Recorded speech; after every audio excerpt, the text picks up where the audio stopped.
Hello, good morning, नमस्कार मेरे मित्रों, साथियों। जय हिंद। मैं सचिन कुमार वर्मा स्वागत करता हूं आपके अपने यूट्यूब चैनल सिलेक्शन पॉइंट पर। आज के daily current affair MCQ session और जनरल अवेयरनेस के इस सेशन में आपका एक बार फिर स्वागत करता हूं। आज तारीख हो चुकी है 26 सितंबर और दिन है शुक्रवार। तो आज हम करेंगे भारत की कुछ बहुत ही महत्वपूर्ण इम्पोर्टेंट स्कीम्स जो हमारी आज़ादी के बाद हमारे देश में लागू की गई हैं, और साथ ही साथ में हम करने जाएंगे कुछ बहुत ही महत्वपूर्ण डेली करंट अफेयर के एमसीक्यू क्वेश्चंस। तो आशा करता हूं कि आप सभी को यह वीडियो पसंद आएगा, और आप लोग कमेंट सेक्शन में जरूर बताइएगा कैसा रहा आज का सेशन। तो वीडियो को एक बार लाइक कर दीजिएगा, शेयर कर दीजिएगा, चैनल को सब्सक्राइब कर दीजिएगा। इसी के साथ हम शुरू करते हैं आज के अपने इस सेशन को।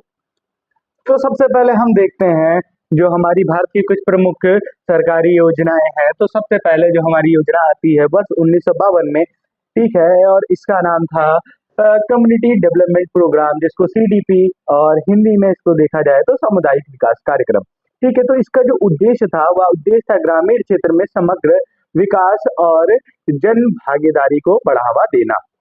ठीक है, तो इसका जो उद्देश्य है वो क्या है? ग्रामीण क्षेत्र में समग्र विकास एवं जन भागीदारी को बढ़ावा देना।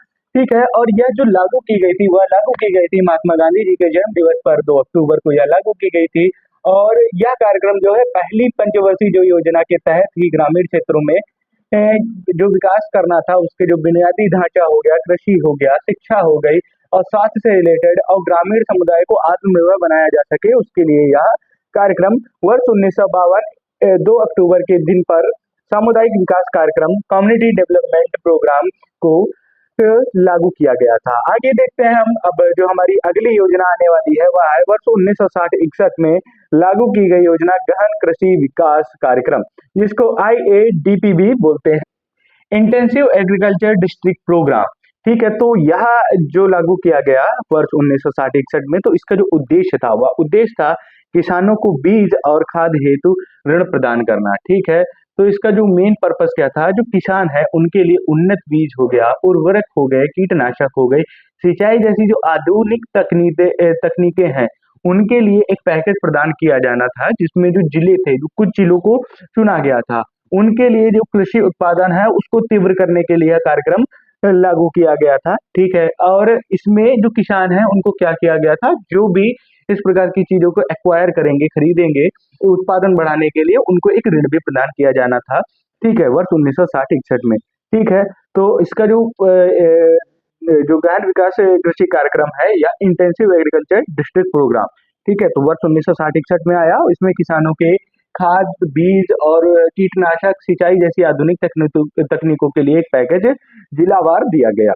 इसके बाद आता है वर्ष 1966 का उच्च उत्पादक की स्कीम कार्यक्रम। ठीक है, तो उच्च उत्पादक किस्म कार्यक्रम जो था, जिसको HYVP व हरित क्रांति भी कहते थे जी, इसको मुख्यतः हरित क्रांति के नाम से जाना जाता है। ठीक है, वर्ष 1966-67 में लाया गया, और इसका भी उद्देश्य जो था वह भारत में कृषि जो है, ठीक है, कृषि जो है उसको बेहतर करने के लिए लाया गया था। इसका जो विशेष रूप से आप देख सकते हैं, इसमें उच्च उपज वाले जो बीज हो गए, रासायनिक उर्वरक हो गई, कीटनाशक हो गए, इनके उपयोग पर जोर दिया गया इसके अंतर्गत, ताकि जो भारत में जो कृषि जो है, कृषि क्षेत्र को बढ़ावा दिया जा सके। ठीक है, अब आप सबको ये भी पता होना चाहिए, हरित क्रांति के जो भारत के प्रसिद्ध कृषि वैज्ञानिक MS स्वामीनाथन को इसका जनक भी माना जाता है, जिन्होंने भारत में उच्च उपजाऊ वाले गेहूं, चावल किस्म की जो विकास है उसको उसकी जो बीज है उनको विकसित किया। ठीक है, और आप देखेंगे यह जो हरित क्रांति थी उसके बाद से भारत में कृषि उत्पाद जो है उसमें भी बढ़ोतरी हुई। तो इसकी जो मेन उद्देश्य है वो अगर देखा जाए तो नए बीज और तकनीकों से खाद्य उत्पादन को बढ़ाना था, विशेष रूप से गेहूं और चावल पर। ठीक है, आगे बढ़ते हैं हम अपनी जो अगली कुछ प्रमुख सरकारी योजनाएं हैं। तो उसके बाद हम देखते हैं वर्ष 1972 में भेदभावपूर्ण ब्याज दर योजना आई। ठीक है, ठीक है, तो 25 मार्च 1972 में जो भेदभावपूर्ण है उसका जो शायद गलत लिख गया है, यहाँ पे होना चाहिए विभेदक ब्याज दर योजना जो है उसको शुरू किया गया था, जिसमें जो समाज के जो कमजोर वर्ग हैं उनको 4% की रियायती पर ब्याज दिया जाना था। ठीक है, 4% की जो रियायती है उस पर ब्याज दर देना था। ठीक है, तो इसमें क्या हुआ इसके अंतर्गत जो सार्वजनिक बैंकें थी उनको अग्रिम रूप से इसमें कार्य किया गया और यह जो योजना थी वो भारतीय रिजर्व बैंक के द्वारा लागू की गई थी। ठीक है, आगे बढ़ते हैं। जो हमारी अगली योजना है वर्ष 1979 में, जिसको हम ट्राइसम के नाम से भी जानते हैं, ग्रामीण युवाओं के स्वरोजगार हेतु प्रशिक्षण। ठीक है, तो यह योजना जो थी इसमें 18 से लेकर 35 वर्ष के आयु के बीच में जो बेरोजगार ग्रामीण युवा हैं उनको स्वरोजगार और कौशल को हासिल करने में मदद करना ही इसका उद्देश्य था। और SC ST जो वर्ग है, ठीक है, शेड्यूल्ड कास्ट और शेड्यूल्ड ट्राइब की जो युवा है और महिलाओं को इसमें प्राथमिकता दी गई थी। ठीक है, और ताकि उनमें जो आय सृजन होता है, ठीक है, मतलब स्वयं से रोजगार या मजदूरी प्रकार की चीजों को हट करके स्वयं को सक्षम बनाना इसका मुख्य उद्देश्य था। ठीक है, तो उद्देश्य इसमें अगर देखा जाए तो मेन एक पॉइंट में देखा जाए तो ग्रामीण युवाओं के प्रशिक्षण देकर स्वरोजगार के अवसर को उपलब्ध कराना, जो ग्रामीण युवाओं के लिए स्वरोजगार हेतु प्रशिक्षण था, जिसको ट्राइसम भी बोला जाता है, वह लागू किया गया था वर्ष 1979 में। आगे देखते हैं, वर्ष 1985 में आती है IRDP, जिसको इंटीग्रेटेड रूरल डेवलपमेंट प्रोग्राम भी बोला जाता है, इंटीग्रेटेड रूरल डेवलपमेंट प्रोग्राम, जिसको वर्ष 1985 में लागू किया गया।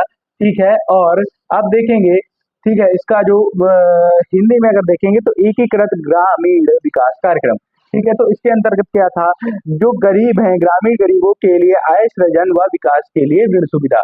ठीक है, तो इस कार्यक्रम का जो मुख्य उद्देश्य अगर आप सीधे सीधे समझेंगे, जो BPL के जो परिवार है उनको लाभ पहुंचाना था। BPL का मतलब होता है बिलो पॉवर्टी लाइन, गरीबी रेखा से नीचे वाले व्यक्ति।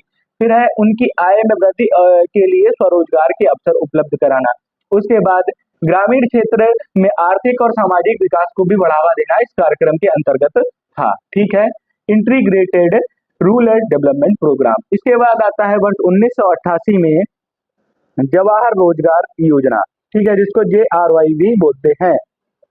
तो इस योजना के अंतर्गत क्या आता है, इस योजना का जो मुख्य उद्देश्य था, तो ग्रामीण की जो गरीब है उनको विशेष रूप से जो अनुसूचित जातियां हो गई, जनजातियां हो गई, महिलाएं हो गए, भूमिहर, जो भूमिहीन, जो श्रमिक है, उनको रोजगार का अवसर प्रदान करना। जो इसका जो एक हिसाब से जो कार्य क्षेत्र देखेंगे तो ग्रामीण का जो बुनियादी ढांचा है उसका निर्माण और विकास करना, जैसे ग्रामीण सामाजिक और आर्थिक बुनियादी ढांचा, क्योंकि उस समय भारत की जो अधिकतर जो आबादी थी वो ग्रामीण क्षेत्रों में ही निवास कर रही थी और भारत की स्थिति बहुत खराब थी।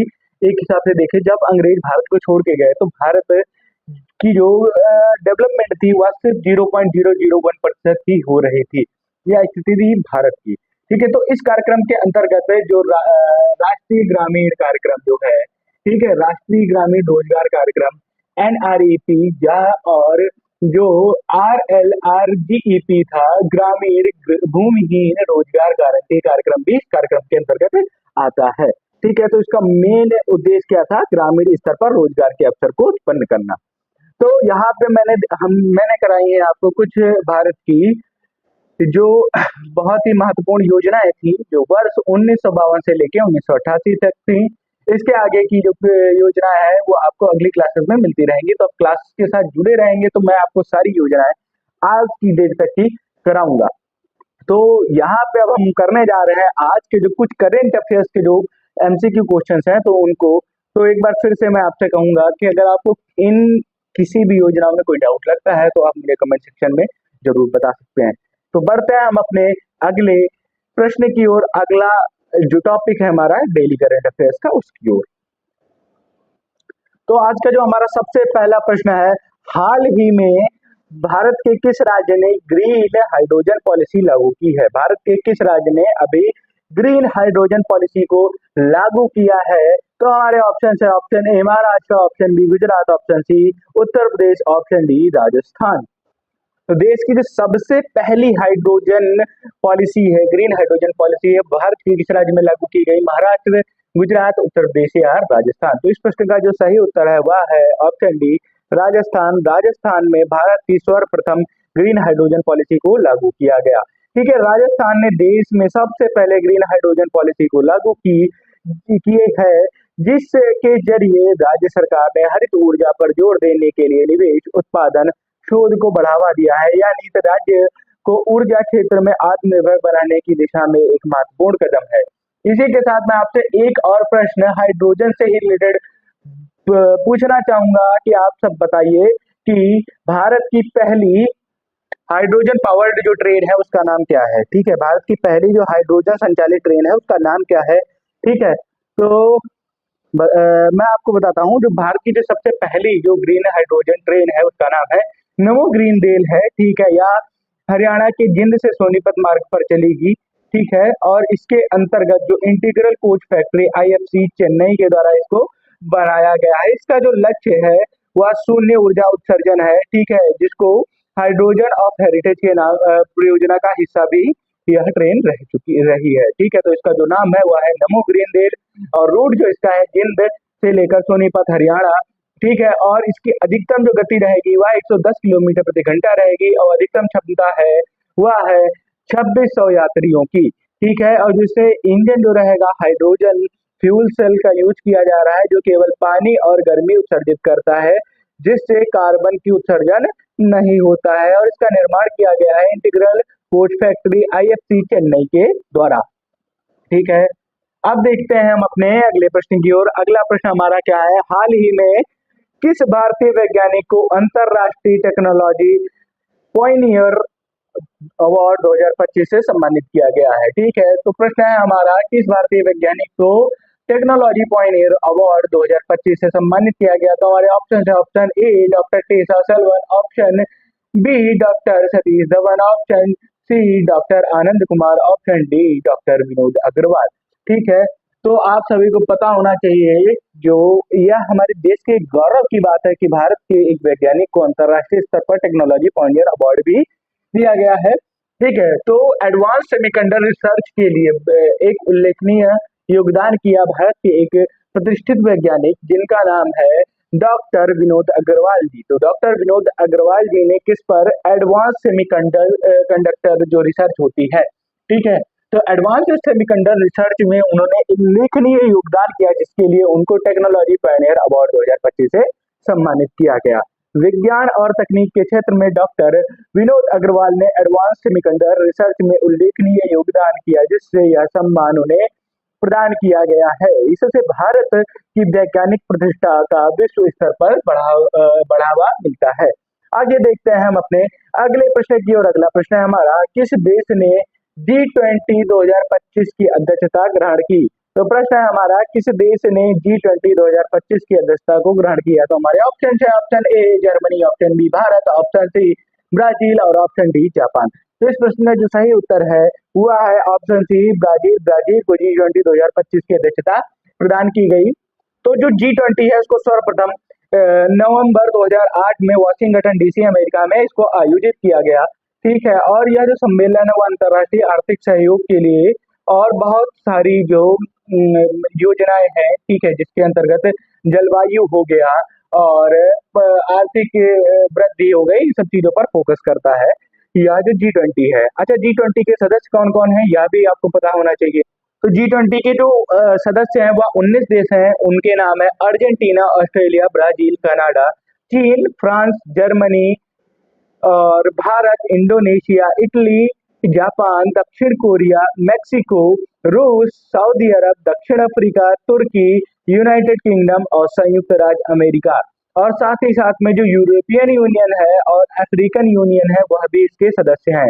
ठीक है, तो आपको ध्यान रखना है कि जो यूरोपियन संघ है और अफ्रीकी संघ है वह भी G20 का एक सदस्य है।